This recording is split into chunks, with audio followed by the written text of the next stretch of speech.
Hello， 大家好，我是可乐。晚上睡觉的时候，肺部需要在夜间进行排毒，咳嗽可以清理自己的咽喉、支气管的异物，也是身体排毒的方式。而凌晨3到5点则是身体和肺部最佳的排毒时间，所以很多人都是这个时候咳嗽最为严重。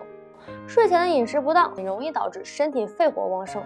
特别是晚上睡觉前，如果过量的进食，很有可能会导致身体肠胃得不到休息，而出现积食性的咳嗽。还有就是晚上睡觉的时候，很多人都习惯紧闭门窗，室内空气比较浑浊，氧气含量比较少，废弃物比较多。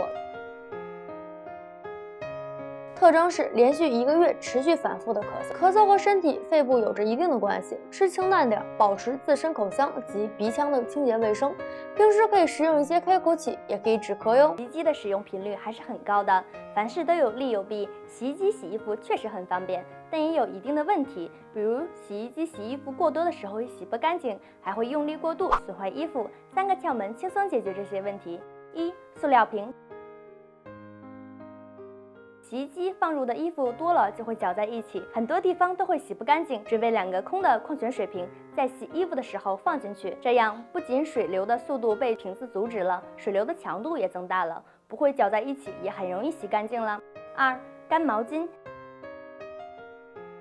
洗衣机有时候脱水并不理想，这时候你可以在里面放一条干毛巾，干毛巾可以有效的吸收里面的水分，尤其在雨天衣服难以晾干的时候，简直就是神器。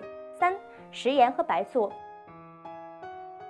很多时候新买的衣服不确定是否掉色，还不想单独洗，这时我们可以加入3勺盐，倒入一些白醋，这样就可以防止衣服掉色和与其他衣服不陌生。对于已婚已孕的女性来说，是一种很好的避孕办法，但是结扎对女性的伤害是非常的大，后遗症也非常的多。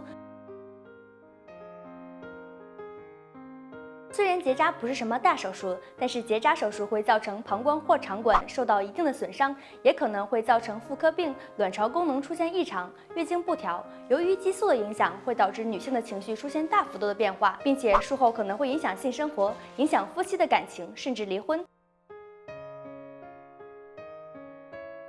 很多男性让自己的老婆去结扎，自己不愿意去，一是碍于面子，2是怕以后会影响自己的身体健康。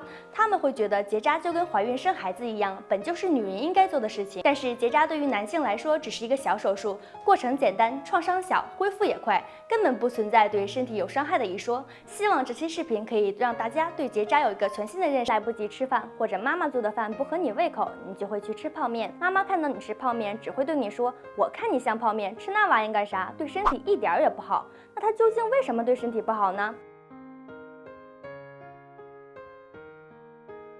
很多的方便面、香脆都是通过油炸的，容易导致上火，吃完之后会觉得口干发热，特别能喝水。其实这个时候火气已经在你的体内积压了。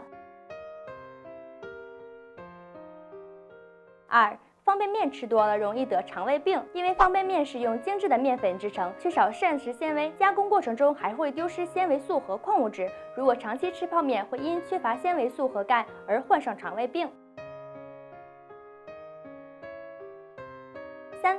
方便面属于油炸食品，调味料中含有大量的添加剂，会导致肠胃功能失调，出现肠胃胀气、胃疼等症状。经常食用会影响正常食欲。不爱吃饭的朋友来说，日常生活中最重要的就是控制血糖，血糖与饮食又密不可分，每天都要遵守少吃升糖指数高的食物。很多人说白米饭、馒头、面条的升糖指数都很高，吃了之后会血糖飙升，这是真的吗？